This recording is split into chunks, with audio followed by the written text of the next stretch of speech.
নিশ্চয়কৈ চাওক সেই কথাটোৱে যে ৰাহুল গান্ধী ইতিমধ্যে আহি অসমত উপস্থিত হৈছে। বৰঝাৰ বিমানবন্দৰৰ পৰা ইতিমধ্যে ৰাহুল গান্ধী সোণাপুৰলৈ বুলি ৰাওনা হৈছে। গতিকে তেওঁক আহি পাওঁতে প্ৰায় 40 মিনিট সময় এটা প্ৰয়োজন হ'ব। গতিকে সেই 40 মিনিটৰ পিছত কি ধৰণে তেওঁ কি কাৰ্যসূচী লয় ইতিমধ্যে আপুনি বিশেষ কিছু কথা জনাইছে। তথাপিও এই মুহূৰ্তত কংগ্ৰেছৰ বহুসকল লোক আহি উপস্থিত হৈছে। কংগ্ৰেছ দলৰ যিসকল ব্যক্তি প্ৰায় সংখ্যক লোক আহি উপস্থিত হৈছে, তেওঁলোকে ৰাহুল গান্ধীক সংগ দিব। ইতিমধ্যে আপুনি এটা কথা উল্লেখ কৰিছে যে গৌৰৱ গগৈ লগত আছে। গতিকে গৌৰৱ গগৈ ৰাহুল গান্ধীৰ লগত আহি আছে আৰু আমি পোনে পোনে কংগ্ৰেছৰ যিসকল লোক আছে তেওঁলোকৰ সৈতে কিছু কথা পাতিম আৰু তাৰ সমান্তৰালকৈ কিছু পৰিৱেশ এটা দেখুৱাইছোঁ, সাম্যক পৰিৱেশ যে কি ধৰণে আচলতে সাজু হৈছে। কাৰণ ইয়াত লোকে লোকাৰণ্য এটা পৰিৱেশ এই মুহূৰ্ততো হৈ আছে আৰু তাৰ প্ৰাকখনত আমি কিছু কথা জানিব বিচাৰিছোঁ কি কাৰ্যসূচী লোৱা হৈছে ৰাহুল গান্ধীৰ বাবে। ৰাহুল গান্ধী ডাঙৰীয়া আমাৰ নেতা, তেখেত আহিব আজি আৰু এয়াৰপৰ্টৰ পৰা পোনপটীয়াকৈ ইয়ালৈ আহিব সোণাপুৰলৈ আহি জুবিন দাক শ্ৰদ্ধা জনাব। নাহৰৰ পুলি এটা ৰুব, জুবিন দাই যিহেতু ভাল পাইছিলে আৰু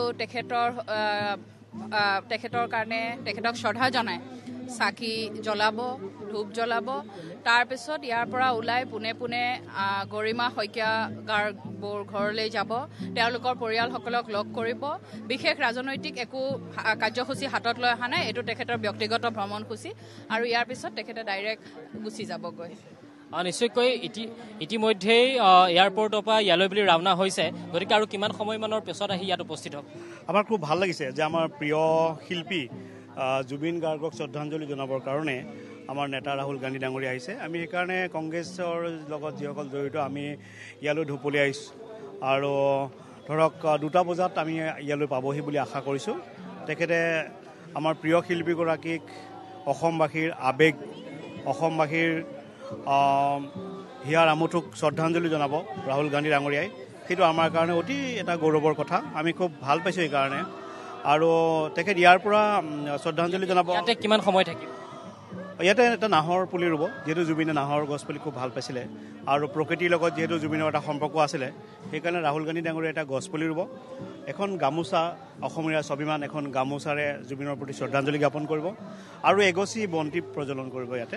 তাৰ পৰা তেখেতে গৰিমা গাৰ্গক সাক্ষাৎ কৰিব, তেওঁক সমবেদনা জ্ঞাপন কৰিব আৰু তাতে শ্ৰদ্ধাঞ্জলি জ্ঞাপন কৰিব। তাৰপিছত তেওঁ পোনে পোনে গুচি যাবগৈ। আমাৰ দলীয় কোনো কাৰ্যসূচী নাই। নিৰাপত্তাৰ দিশটোৰ প্ৰতি লক্ষ্য ৰাখি কিবা ব্যৱস্থা লোৱা হৈছে নেকি? ডেফিনেটলি এইটোতো চৰকাৰে চাব। তেওঁ SPG নিৰাপত্তা যিহেতু আছে আৰু ৰাহুল গান্ধী এতিয়া এজন জননেতা, গতিকে জনতাই তেওঁক সুৰক্ষিত কৰিব। জুবিন গাৰ্গ যেনেধৰণৰ জননেতা আছিলে, ৰাহুল গান্ধী ডাঙৰীয়াক আমাৰ অসমৰ ৰাইজেই তেখেতক সুৰক্ষা প্ৰদান কৰিব বুলি আশা কৰোঁ। কংগ্ৰেছৰ ফালৰ পৰা কিমান ব্যক্তি আপোনালোকৰ?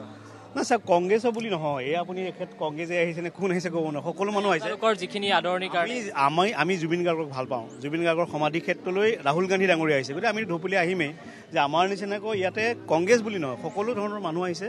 সকলোৱে আজি জুবিন গাৰ্গক শ্ৰদ্ধাঞ্জলি জনাব, কাৰণ 19 তাৰিখে তেখেতৰ এমহীয়া হ'ব আৰু তাৰ লগতে ৰাহুল গান্ধী ডাঙৰীয়াক শ্ৰদ্ধাঞ্জলি জ্ঞাপন কৰিবৰ কাৰণে আহিছে। এইবাৰ কোনো ধৰণৰ দলীয় কাৰ্যসূচী গ্ৰহণ কৰা নাই, কেৱল এনেকুৱা আমাৰ কোনো ধৰণৰ ইয়াত দলীয় কাৰ্যসূচী নাই।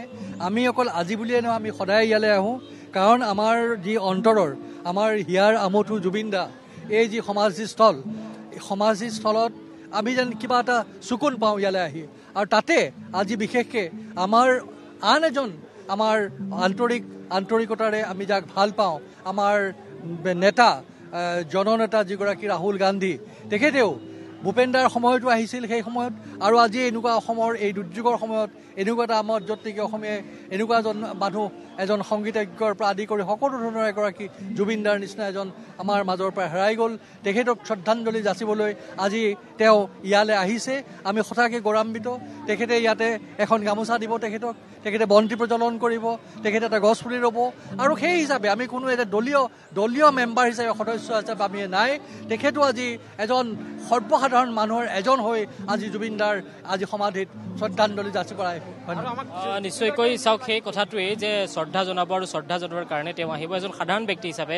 তথাপিও যিহেতু এজন বিশেষ ব্যক্তি, কাৰণ কংগ্ৰেছৰ তেওঁ এজন মুখ্য ব্যক্তি, তেওঁ নিৰাপত্তা দিশটোৰ প্ৰতি লক্ষ্য ৰাখিছে আৰু নিৰাপত্তাৰ যিটো দিশ, সেই দিশটোৰ কাৰণে কিছু ব্যৱস্থা গ্ৰহণ কৰা হৈছে। আৰক্ষী প্ৰশাসন যথেষ্ট ইয়াতে মোতায়েন কৰা হৈছে। তথাপিও আপুনি দেখিবলৈ পাব যে ইয়াত এটা মানৱ শৃংখল গঢ়ি তোলা হৈছে, যি মানৱ শৃংখলৰ মাজে মাজে ৰাহুল গান্ধী আহিব, তেওঁ শ্ৰদ্ধা জনাব জুবিন গাৰ্গলৈ আৰু এখন ফুলাম গামোচা ঠিক সমান্তৰালকৈ বন্তি প্ৰজ্বলন কৰিব আৰু তেওঁ এটি নাহৰৰ পুলি ইয়াতে ৰুব জুবিন গাৰ্গৰ নামত। গতিকে জুবিন গাৰ্গে যিহেতু নাহৰ ভাল পাইছিলে, গতিকে নাহৰৰ পুলি এটা ৰোৱাৰ কথা উল্লেখ কৰিছে।